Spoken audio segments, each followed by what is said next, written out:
रामकृष्ण हरी. कुठल्याही विषयापासून शरीराने तर दूर होऊन जाल, पण मनाचं काय?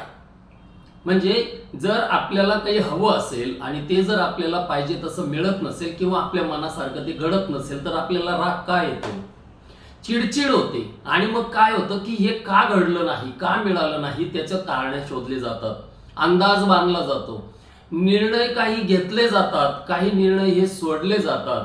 बऱ्याचशा गोष्टी या नवीन सुरू करण्याचा विचार केला जातो, काही जुन्या गोष्टी सोडल्या जातात, काही नवीन संकल्प घेतले जातात.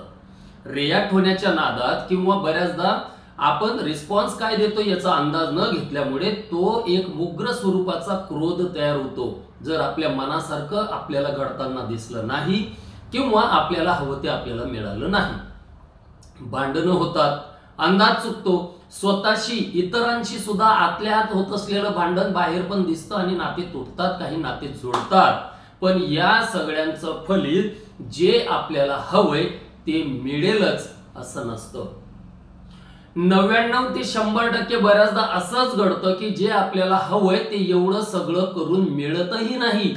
पण जे अंदाज काढलेले होते, जे निर्णय घेतलेले होते, जे संकल्प केलेले होते, जे नाते तोडलेले होते, जे नाते जोडलेले होते, हे सगळे जे आहे हे जर एका पोलकडून अचानक दुसऱ्या पोलकडे उत्तर निघत असेल तर, ज्या निर्णयाने आपण नाते तोडले ते निर्णय चुकत असतील तर, ज्या अंदाजांनी आपण माणसांबद्दल निर्णय केले किंवा अंदाज बांधले ते अंदाजच चुकलेले असतील तर, आणि मग हा सगळा जो विचार आहे, निर्णय आहे, अंदाज आहे, संकल्प आहे, कारण आहेत, भांडण आहे, हे सगळे अचानक जर का जे तुम्ही मानत होते तिथून जे तुम्ही नाही करायला पाहिजे होतं तिथं अचानक इकडच्या टोकाकडून इकडच्या टोकाकडे जर शिफ्ट होत असतील तर तुम्ही आता जे तुम्हाला हवं होतं ते तर तुम्हाला मिळालेलं नाहीच आहे, पण त्याच्यापेक्षा 100 पटीने जास्त तुम्ही नुकसान स्वतःच करून घेतलेलं आहे, शारीरिकही आणि मानसिकही. आणि ते नुकसान होतंय किंवा ते नुकसान झालंय हे आपल्याला आपलं मत, आपले विचार, आपला मार्ग हे चुकल्यामुळं झालंय हे आपल्याला आपलं मन मान्य सुद्धा करू देत नाही. का? कारण त्या रागाने, त्या चिडचिडने, त्या क्रोधाने भ्रमित झालेलं ते मन. आणि म्हणून जेव्हा कुठलाही विषयापासून ठरवून किंवा अनपेक्षितरित्या जर एखाद्या गोष्टीपासून आपण दूर होण्याचा विचार करत असाल तर त्या विषयापासून दूर तर होऊन जाल, पण मग मनाचं काय? मन तर त्या विषयाला चिपकलेलं राहील.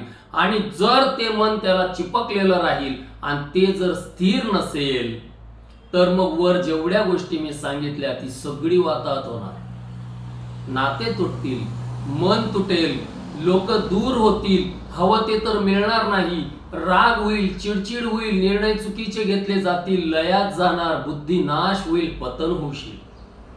म्हणजे या सगळ्या गोष्टींमध्ये जर का तुमचं मन हे एखाद्या विषयाला चिपकलेलं असेल आणि त्या विषयापासून तुम्ही दूर होण्याचा प्रयत्न करत असाल तर त्या प्रश्नाला मी उत्तर सांगतो की शरीराने तर विषय सोडून देणार, मनाचं काय?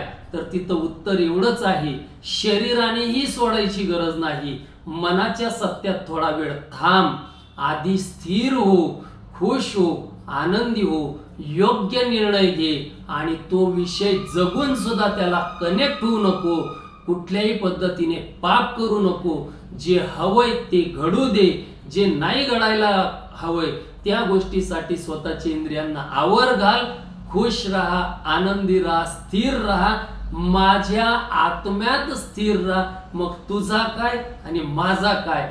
पाप नाही, पुण्य नाही, योग्य नाही, अयोग्य नाही, दोन्ही गोष्टी सारख्या, ना धरणं ना सोडणं ना पकडणं. ज्या गोष्टींना शरीराने सोडलंय त्या गोष्टींना मनानेही सोडलंय, ज्या गोष्टी मनात आहेत त्या शरीरानेही जगून चुकलाय. आज ना उद्या जगल्यामुळे हळूहळू आसक्ती कमी होऊन ते विषय दूर होतील, पण जर मनात आहे आणि बाहेरून सोडशील, तू दाबून दिल्यामुळे, तू सोडल्यामुळे तुझ्या मनाची गोडी ही राहीलच आणि तू द्विधेत जगशील. द्विधेत जगायचं नाहीये, खुश राहायचंय, आनंदी राहायचंय, स्थिर राहायचंय. काय याची सायकोलॉजी आपण आता भगवद्गीतेमधून पाहतोय. अध्याय नंबर 2 श्लोक नंबर 59 ते 63.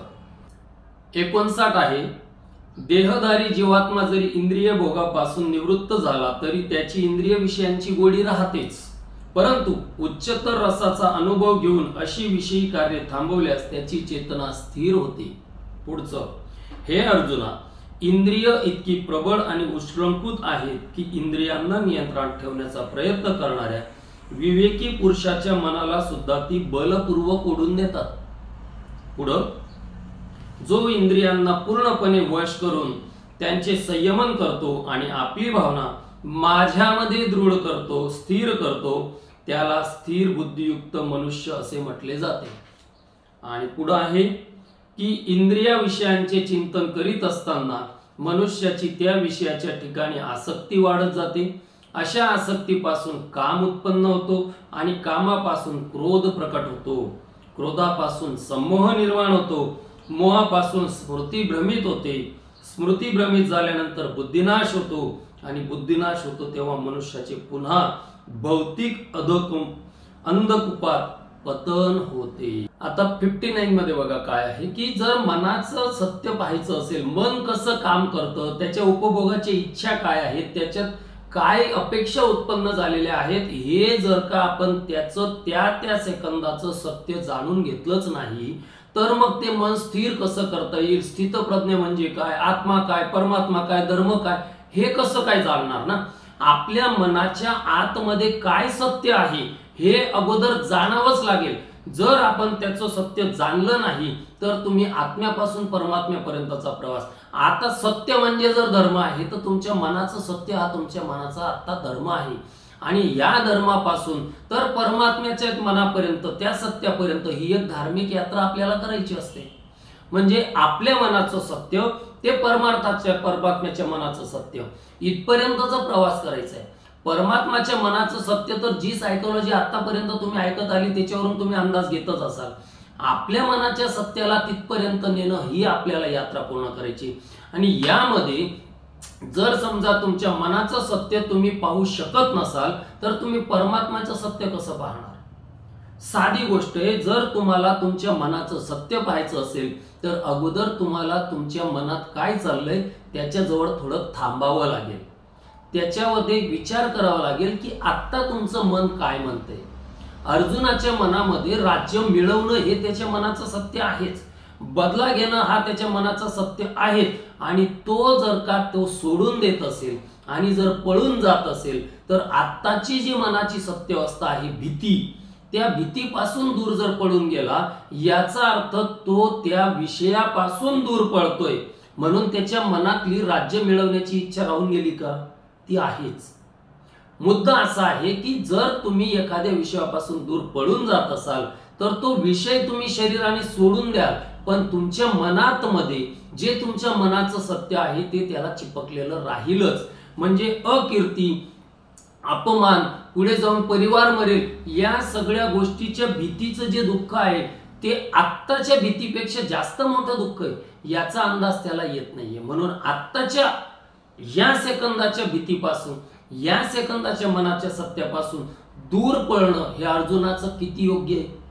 म्हणजे बाहेरच्या फोर्सने जशी भीती, त्या फोर्सने आपल्या आतमधून आपण हलणे आणि त्याच्याने पळून जाणे, शरीराने पळून जाणे कितपत योग्य जर तुमचं मन तिथंच चिपकलेलं असेल तर. आता पुढचा मुद्दा फार महत्वाचा आहे की पाप म्हणजे काय. व्हॉट इज पाप. तर पाप म्हणजे काय की स्वतःला किंवा दुसऱ्याला त्रास देऊन किंवा त्रास करून घेऊन दुःख देणे किंवा दुःखी होणे याला पाप म्हणतात. म्हणजे मनाच्या आतमधून, स्वतःच्या मनाच्या आतमधून कोणत्याही पद्धतीने तुम्ही दुःखी व्हायला नको, दुःखी व्हायची गरजही नाहीये असं कृष्ण तुम्हाला सांगताय. साध्या भाषेमध्ये मनाच्या आतमध्ये स्वतःला त्रास करून घेऊन, तेही बाहेरच्या फोर्समुळे. बाहेरचे फोर्स काय आहेत. आता अर्जुनाच्या ठिकाणी युद्ध आहे, आपल्या बाबतीत दैनंदिन सांसारिक गोष्टी असतात. तर बाहेरच्या फोर्सने आपल्या आतमध्ये हलून आपण स्वतःला त्रास करून घेणे किंवा दुसऱ्याला त्रास देणे. मग जर का समजा दुःख झालंच असेल तर ते दुःख निवारण्यासाठी शास्त्र काय सांगतील. काय सांगतील शास्त्र. शास्त्र मनाच्या आतल्या गोष्टी सांगणारच नाही. शास्त्र बाहेरच्या गोष्टी सांगतील ज्या शरीराशी निगडीत आहेत, ज्या आपल्या इंद्रियांची सेन्सेसची निगडीत आहेत. म्हणजे कसं, तुम्ही उपवास करा, रोजे करा, विधी करा, अंगठी घाला, नवस करा, बळी द्या, या सगळ्या ज्या गोष्टी प्रथा वगैरे सांगितल्या जातील, यज्ञ वगैरे सांगितले जातील, या सगळ्या मनाच्या बाहेरच्या शरीराशी इंद्रियांशी निगडीत गोष्टी आहेत. पण कृष्ण सांगतात की अरे तुम्ही उपवास तर करणार, पण मग भुकेचं काय करणार? भुकेची तर मनाची त्या ठिकाणी आसक्ती राहीलच ना, भूक तर राहीलच, तुमची अन्नाप्रती आसक्ती राहीलच, मनात भूक येईलच. म्हणजे जर तुम्ही स्वतःला त्रास करून घेत असाल, तुम्ही उपाशी राहून स्वतःला त्रास करून घेत असाल तर पाप आहे. तुम्हाला भुकेला राहून स्वतःला त्रास होतच नाहीये पाप तिथं. मग साध्या भाषेमध्ये जर का तुम्ही धर्मांच्या किंवा तुम्ही या शास्त्रांच्या ज्या काही गोष्टी आहेत त्यांचा जर विचार केला तर त्याच्यामध्ये पुण्य कमवण्याच्या नादात किंवा चांगलं काहीतरी करण्याच्या नादात हे पाप शिकवताय का की तुम्ही उपवाशी राहा? मुद्दा असा आहे की दुःखी होणे आणि त्रास व्हायला नको असणे या दोन्ही गोष्टी जास्त महत्वाच्या आहेत. काहीही करा पण कुठल्याही परिस्थितीमध्ये आतून दुःखी होऊ नका. कृष्णांचं एवढंच म्हणणं आहे, तुम्ही आतून स्थिर राहा. आतून स्थिर असले तुम्हाला या बाहेरच्या गोष्टींची गरज पडणार नाही. म्हणजे काय, तुम्हाला तुमच्या आयुष्यात हवं ते करा, पण अट एकच आहे, पाप करू नका, दुःखी होऊ नका. साध्या भाषेमध्ये जर तुम्हाला दुःख होत असेल तर तुम्ही स्थिर नाही. सरळ सरळ तुम्हाला एखाद्याला मारायचं आहे, जर तुम्ही त्याच्या कानात मारत असाल, तुमच्या मनाचं सत्य आहे, तुम्ही ते जगायचा विचार केलाय, तुम्ही ते जगले. आता जगल्यानंतर समोरच्याने तुम्हाला 4 मारल्या तर तुम्हाला दुःख व्हायला नको. जर दुःख होत असेल तर तुम्ही स्थिर नाही. पुढचा विषय आहे की प्रत्येक ज्ञान, प्रत्येक विषयाने जर तुम्ही भेदभाव करणार असाल की हे माझं, हे परक्याचं, हे चांगलं, हे वाईट, हे पाप, हे पुण्य, तर मात्र दुःख होणारच आहे. म्हणजे सोडणं आणि पकडणं या दोन्ही गोष्टी एकाच वेळी सारख्याच वाटल्या पाहिजे. जर त्या सारख्या वाटत नसतील तर तुम्ही स्थिर नाही. बाहेरून तुम्ही सोडणार आहात आणि मनातून तुम्ही पकडणार आहात तर तुम्ही स्थिर नाही. म्हणजे मनात आहे आणि ते जर तुम्ही केलं तर आज ना उद्या ती गोष्ट जगल्यामुळे ती सुटेल. पण मनात आहे आणि ते सोडलं फक्त बाहेरून, शरीराने सोडलंय, मनामध्ये तसंच आहे. आता मात्र तो विषय दाबल्यामुळे जास्त तीव्रतेने पुन्हा उफाडून येईल. पुढे 60 मध्ये असं सांगितलंय की मनात आहे, त्याग केला तर मात्र त्रास होईल. म्हणजे काय की जर एखादा विषय तुमच्या मनात आहे तर तो त्यावेळचं तुमचं मनाचं सत्य आहे आणि त्याच्यापासून तुम्ही दूर पडू नका, त्या विषयाला त्यागू नका. कारण तुम्ही सेन्सेसमुळे मनाला जास्तीत जास्त त्या विषयाकडे ओढण्याची ओढ लागेल. हे सेन्सेस, हे इंद्रिय फार डेंजर. म्हणजे काय की जर तुम्ही विषयांना चांगलं वाईट, पाप पुण्य, हे चांगलं हे करायचं नाहीये, हे वाईट आहे हे करायचं नाहीये, हे फार चांगलं आहे हेच करायचंय, हे फार वाईट आहे हेच करायचंय, अशा कुठल्याही गर्तीमध्ये, पाप पुण्यामध्ये जर तुम्ही विषयांना अडकून ठेवून त्यांना नियंत्रणात ठेवण्याचा प्रयत्न करत असाल तर ते शक्य नाही. ते तुम्ही करताय फक्त शरीराने. मनाची गोडी ही वेगळीच राहील. ज्याला तुम्ही चांगलं आहे म्हणून करायचंय असं म्हणून ठरवत असाल, उद्या तेच वाईट असलं तर? मनाची गोडी हा वेगळा विषय ठरतो. जी गोष्ट तुमच्या मनाच्या सत्यात आहे ती गोष्ट जगणं, एवढंच एक काय ते कृष्णांना सांगायचंय. ती गोष्ट जगत असताना फक्त 2 गोष्टींचा विचार पक्का पाहिजे. पहिली गोष्ट की कुठल्याही कारणाने विनाकारण, कुठल्याही गरज नसताना विनाकारण स्वतःला दुसऱ्याला त्रास करून किंवा देऊन दुःख देणे किंवा दुःख करून घेणे हे चालणार नाही, ते पाप आहे. तर पहिलं, कुठल्याही परिस्थितीत मनाचं सत्य जगताना पाप करायचं नाही. आणि दुसरं, जे व्हायला हवं ते व्हायलाच हवं, पण जे व्हायला नकोय ते न होण्यासाठी, जे व्हायला नकोय ते न होण्यासाठी आता इंद्रियांना त्या विषयापासून आवरून घे. विषय तुम्ही टाळू शकत नाही, विषय राहणारच. तुम्ही समाजात आहात, समाजातल्या गोष्टी या राहणारच, विषय आहेच, विषय राहणारच आहे. पण इंद्रियांना आवरून घे.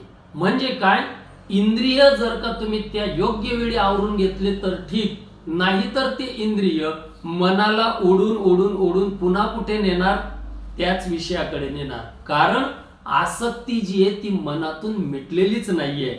जर असे लोक असतील की ज्यांची मनात आसक्ती वेगळी आणि बाहेर दाखवलं वेगळं, याचा अर्थ काय, ते लोक द्विधेत जगतायत.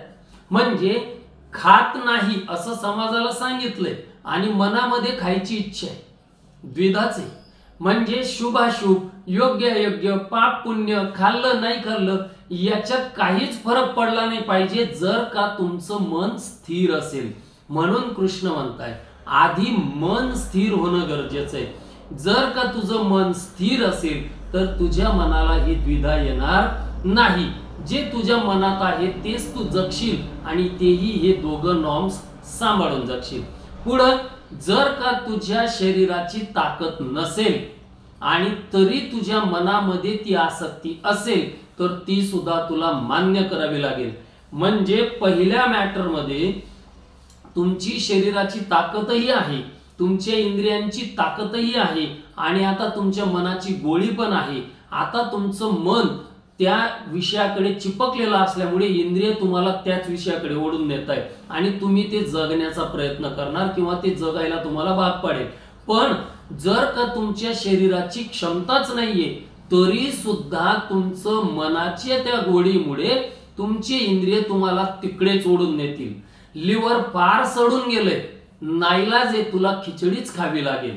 आणि जरी तू खिचडी खातोय तरी सुद्धा तुझ्या मनामध्ये ते लिव्हर सडल्याचं जे कारण आहे दारू, ती गोळी मात्र मिटलेली राहणार नाही.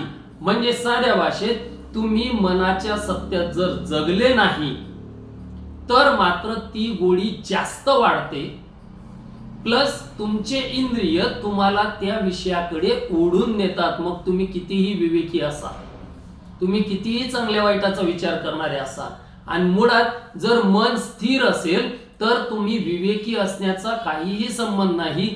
चांगलं वाईट, पाप पुण्य, योग्य अयोग्य हे त्या स्थिर मनाच्या बाबतीत विषयच राहत नाही, कारण त्याला सगळं सारखं आहे. अशा मनाला त्या विषयाची गोडी राहत नाही, मनातूनही गोडी राहत नाही आणि बाहेरूनही सोडायचा प्रश्न येत नाही. म्हणून मन स्थिर असणं हे गरज आहे असं कृष्णांना सांगायचंय. 61 मध्ये आता सायकोलॉजी अशी दिसते आहे की जर का एखादा विषय असेल तर तो विषय त्यागायचा नाही, तर तो विषय जगून त्याला कनेक्ट व्हायचं नाही. म्हणजे काय की मन, बुद्धी, अहंकार, बॉडीचे सेन्सेस या सर्वांना त्या बाहेरच्या विषयाशी कनेक्ट होऊच द्यायचं नाही. जो त्यांना कनेक्ट होऊ देणार नाही तो स्थिर. म्हणजे काय की कृष्णांचं असं म्हणणं आहे की एवढं सगळं करून तू माझ्यामध्ये स्थिर हो. म्हणजे काय अर्थ काढणार की माझ्यामध्ये स्थिर हो म्हणजे कृष्णांनी त्यांची सायकोलॉजी, त्यांची मानसिक स्थिरता इतक्या उच्च कोटीला नेलेली आहे की त्यांची आत्मिक एनर्जी इतरांची आत्मिक एनर्जी सारखीच, पाप पुण्य सारखंच, योग्य अयोग्य सारखंच. म्हणजे कृष्णांची मानसिकता स्थिर आहे. ते आपल्यात आणि परक्यात भागच करत नाही. जे स्वतःला समजताय तेच दुसऱ्यांना समजताय आणि मग त्यावेळेस ते सांगतायत की मी ज्या लेवलला माझी बुद्धी स्थिर केली आहे अर्जुना, तू त्याच लेवलला तुझी बुद्धी स्थिर कर. म्हणजे मी ज्या लेवलला आत्मिक एनर्जी लेवल सेट केली त्याच लेवलला तू तुझी आत्मिक एनर्जी लेवल सेट कर. ज्या लेवलला मी माझी सायकोलॉजी सेट केली त्याच लेवलला तू तुझी सायकोलॉजी सेट कर. मग तुझ्या काय आणि माझ्या काय, तू माझ्या आत्मिक एनर्जीत सेट झाला काय, तुझ्या आत्मिक एनर्जीत सेट झाला काय, माझ्या मनाच्या सत्यात आला काय आणि तुझ्या मनाच्या सत्यात आला काय, एकच. म्हणून तू जास्तीत जास्त लक्ष कशावर दे, मन स्थिर करण्यावर दे. जर का तू त्या लेवलला आलाच तर तू तुझ्या किंवा माझ्या आत्म्यात कायम स्वरूपी स्थिर हो. त्याच्यात पुढचा विषय असा येतोय की प्रॉब्लेम जो आहे तो त्या विषयांचा कधीच नसतो. प्रॉब्लेम हा त्या गोष्टीच्या वापरावर असतो. उदाहरणार्थ ज्या गोष्टीमध्ये तुम्ही बंदूक किंवा पैसा यांचा विचार करा, प्रॉब्लेम पैसा नाहीये, प्रॉब्लेम पैसा तुम्ही कसा वापरता याचा आहे, प्रॉब्लेम बंदुकीचा नाहीये, प्रॉब्लेम बंदूक तुम्ही कशी आणि कुठे केव्हा वापरता याचा आहे. म्हणजे जर का प्रॉब्लेम हा त्या विषयाचा नाहीये, तर मग सगळीकडे जर परमात्माच असेल तर आपण सगळ्यांना स्वीकारलं पाहिजे, आपण पैशालाही स्वीकारलं पाहिजे, आपण बंदुकीलाही स्वीकारलं पाहिजे, आपण वाईट प्रसंगांनाही स्वीकारलं पाहिजे, आपण चांगल्या प्रसंगांनाही स्वीकारलं पाहिजे. फक्त जे आलंय, जसं आलंय ते तसंच्या तसंच स्वीकारलं पाहिजे. पैसा आलाय स्वीकारला, बंदूक समोर आहे स्वीकारली, वाईट प्रसंग आलाय स्वीकारला, आनंदाचं वेळ आली स्वीकारली, अपयश मिळालंय स्वीकारलंय, यश मिळालंय स्वीकारलंय. जे जसंच्या तसं मिळतंय तो विषय तसाच्या तसा मनाच्या सत्यात राहून जगून घेणे हा महत्वाचा विषय. जर तुम्ही नाही म्हटले तर मात्र प्रॉब्लेम आहे. मग तिथं काय येतं, मला हा विषय असा हवा होता पण आता मला तो तसा नाही मिळालेला, आता तो अनपेक्षित झाला, आणि मग तिथून सुरुवात होणार तुमच्या त्या रागाला, त्या चिडचिडला, जे मी सुरुवातीपासून सांगितलंय. पुढचं येतं, whatever you think you attract it or get attracted. ज्या गोष्टीचा तुम्ही जास्तीत जास्त चिंतन करणार, ज्या गोष्टीचा तुम्ही जास्तीत जास्त विचार करणार, ती गोष्ट तुम्ही तुमच्याकडे अट्रॅक्ट करणार किंवा तुम्ही तिकडे अट्रॅक्ट होऊन जाणार. आत्ताच मी जे तुम्हाला सांगितलं की एखाद्या गोष्टीकडं जर का तुम्ही पाहताना ह्या नजरेने पाहताय की जे आलंय त्याच्यात समाधान, जे आलंय ते जगतोय, ते सोडून जर तुम्ही नाही म्हटले तर मात्र ते तुमच्या अपेक्षेत मोडलं जाईल, आणि मग जे तुम्हाला हवं होतं त्याचं तुम्ही चिंतन सुरू करणार. एकदा का तुम्ही त्याचं चिंतन सुरू केलं की मग मात्र तुम्हाला त्याची आसक्ती व्हायला लागेल. एखादी गोष्ट जर वारंवार तुमच्या चिंतनात येत असेल, उदाहरणार्थ नवीन लग्न झालेले पती पत्नी आहेत, जरी ते सुरुवातीला अनोळखी होते, आता दररोज जवळ आहेत, समोरासमोर आहेत, वारंवार चिंतन होतंय, आज ना उद्या आसक्ती तयार होऊनच जाते. एकदा का आसक्ती तयार झाली की ती गोष्ट हवीशी वाटते. मग साधं बघा ना, तुम्हाला प्रियसी हवीशी वाटते. एखाद्या नवीन शहरात तुम्ही गेले, सुरुवातीला आवडत नाही, पण एकदा का त्याचं रेग्युलर चिंतन चालू झालं, विचार चालू झाले की ते शहर आवडायला लागतं, म्हणजे गाव आवडायला लागतं, ड्युटी आवडायला लागते, ऑफिस आवडायला लागतं. एखाद्या विषयामध्ये जर का तुम्ही पुन्हा पुन्हा चिंतन करत असाल तर ती गोष्ट भविष्यात पुढे जाऊन तुम्हाला आवडायला लागते, हवीशी वाटते. पण जर पुढे जाऊन ती गोष्ट तुम्हाला मिळत नसेल किंवा मिळणार नसेल, मग काय? जर ती गोष्ट पुढे जाऊन तुम्हाला मिळत नसेल तर मात्र त्याच्यानंतर त्याचं रूपांतर थोडंसं कशात होतं, रागात होतं. भगवंताचं म्हणणं असं आहे की जो विषय तुमच्या समोर जसा आलाय तो तसाच्या तसा घ्या. जर तो तुम्हाला तसाच्या तसा मिळत नाहीये, तुम्ही जर त्या विषयाची वेगळीच अपेक्षा करत असाल आणि आता तो तसा मिळालेला नाहीये, तर आता तुमचं राग होईल, आता तुमची चिडचिड होईल. मुद्दा असा आहे, जो विषय जसा आलाय तो त्यावेळेस तसा जगून सोडून द्या. आपण ते नाही करत, आपण एकच विषय धरून पुन्हा पुन्हा पुढे चालतो. 10 दिवसांपूर्वी भांडण झालेले, आजही तो विषय डोक्यातच आहे. 5 दिवसांपूर्वी अपयश मिळाले, आजही तो विषय डोक्यातच आहे. मुद्दा असा आहे की जो विषय ज्या मिनिटाला जसा ज्या सेकंदाला आलेला आहे तो विषय त्या सेकंदाला कृष्ण जगून गेले. युद्धात आहेत युद्ध जगले, प्रेमात आहेत प्रेम जगले, जेवणात आहेत जेवण जगले, पण त्या विषयाला तेव्हा उपभोगून पुन्हा त्याला कधीच कनेक्ट नाही झाले. जेव्हा तो विषय पुन्हा आयुष्यातील तेव्हाच त्या विषयाचं चिंतन. आपण तसं नाही करत आहे. जी गोष्ट हवी आहे त्याचं वारंवार चिंतन करतोय, भले ती आत्ता प्रेझेंट मध्ये नाहीये. आत्ता आपल्या समोर विषय दुसरा आहे, आपल्या मनात विषय दुसराच चाललेला असतो.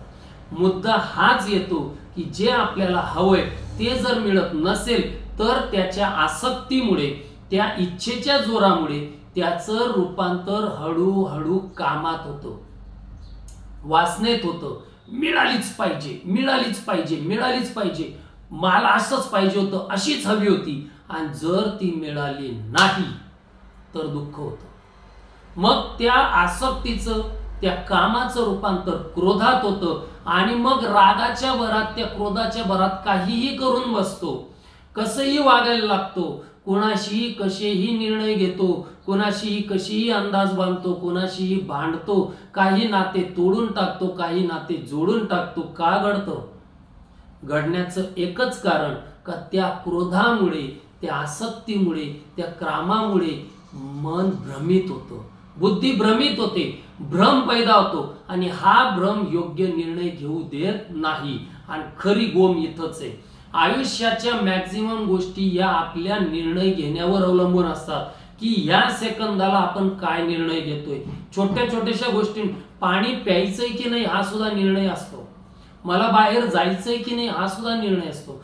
छोट्या छोट्याशा पासून तर मोठ्या निर्णयांपर्यंत प्रत्येक गोष्ट कशावर अवलंबून आहे की तुमचं मन किती स्थिर आहे, तुमचं मन किती शांत आहे, तुमचं मन किती आनंदी आहे याच्यावर अवलंबून असतं. आणि अशात जर का क्रोधामध्ये, आसक्तीमध्ये, कामामध्ये, भ्रमित झाल्यामध्ये जर आपण निर्णय घेणार असू तर शांततेने न घेतल्यामुळे, व्यवस्थित आनंदी न घेतल्यामुळे ते निर्णय चुकतातच आणि मग हळूहळू आपलं पतन व्हायला लागतं.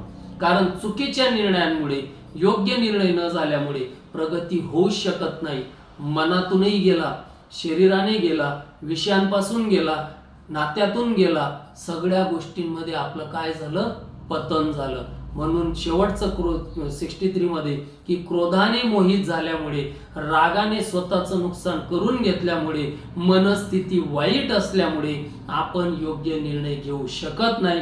आणि म्हणून कृष्णाचं एवढंच म्हणणं आहे की स्थिर राहा, आनंदी राहा, खुश राहा. त्याच्यात जे तू निर्णय घेशील ते आयुष्यभरासाठी चांगलेच ठरतील. अपेक्षा करतो जी मला सायकोलॉजी सांगायची ती तुम्हाला पोचलेली आहे. माझे व्हिडिओ आवडल्यास लाईक करा, शेअर करा. रामकृष्ण हरी.